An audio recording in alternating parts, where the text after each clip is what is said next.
Beginilah suasana Kampung Ciapus RW 3 dan 5 Desa Sukamakmur, Kecamatan Ciomas, Kabupaten Bogor. Kampung ini mendapat perhatian dari Pemdes Sukamakmur dalam peningkatan infrastruktur jalan betonisasi. Program Semisade yang digelontorkan sebesar 60% telah rampung pengerjaannya dan dibarengi dengan tembok penahan tanah. Meskipun telah rampung pengerjaannya, namun warga sekitar harus tetap menjaga dan masih tertulis larangan melewati jalan ini hingga waktu yang telah ditentukan. Sebelumnya jalan Kampung Ciapus ini kondisinya rusak parah, sehingga memperlambat pengiriman usaha warga yang sebagian besar bergerak di bidang usaha alas kaki. Tentunya dengan perbaikan jalan ini dapat meningkatkan perekonomian warga sekitar.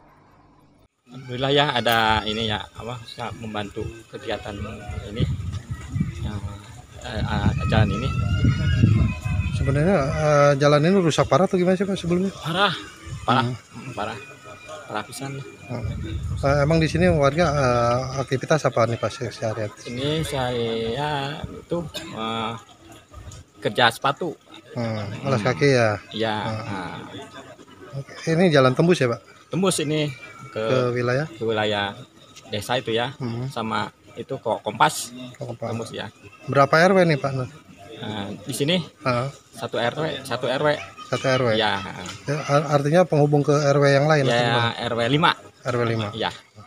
Dari Ciomas, Kabupaten Bogor, Iman Abdurrahman melaporkan.